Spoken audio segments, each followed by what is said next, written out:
स्वर्ग और नर्क। एक बार एक मनुष्य की कठोर तपस्या से भगवान प्रसन्न हो गए और उनसे वर मांगने के लिए कहा गया।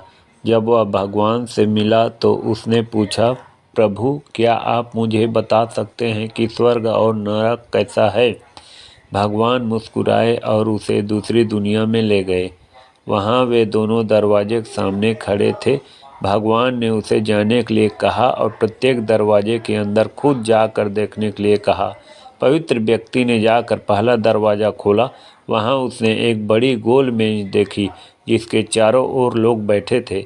मेज के बीच में स्वादिष्ट सूप का एक बड़ा बर्तन रखा गया था। वहाँ बैठे सभी लोगों के हाथों में बहुत लंबे चम्मच थे।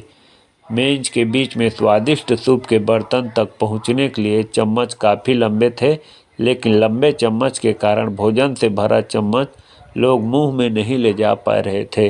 लंबे चम्मच की वजह से खाना ना खा पाने के कारण वे सभी दुबले पतले और बीमार लग रहे थे।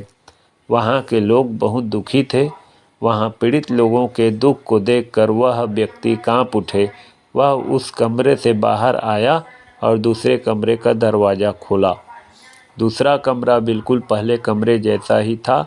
बड़ी गोल मेज और उसके बीच में एक स्वादिष्ट सूप का बर्तन। वहाँ बैठे सभी लोगों के हाथों में लंबे चम्मच था, लेकिन यहाँ के लोग स्वस्थ थे। वे एक दूसरे से बातें कर रहे थे और खाना खा रहे थे। वह व्यक्ति यह सब देखकर प्रसन्न हुआ और उस कमरे से बाहर आ गया। फिर वह आदमी भगवान के पास गया और कहा, मुझे समझ नहीं आया कि दोनों कमरे एक ही जैसा है, फिर भी एक कमरा दुख से भरा है और दूसरा सुख से भरा है।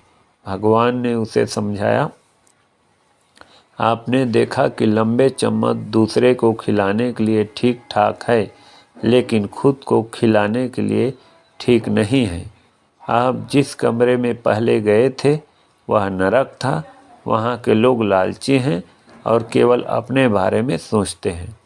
दूसरे की मदद नहीं करना चाहते हैं, जिसके कारण वे अपना पेट नहीं भर पा रहे हैं और दुख झेल रहे हैं। और दूसरा कमरा स्वर्ग था। यह उन लोगों से भरा है जो एक दूसरे की परवाह करते हैं और प्यार करते हैं। एक दूसरे को उन लंबे चम्मच से खिलाते हैं जिससे वे स्वस्थ और सुखी रहते हैं। शिक्षा। जो लोग एक दूसरे का परस्पर सहयोग करते हैं वह लोग हमेशा सुखी जीवन जीते हैं।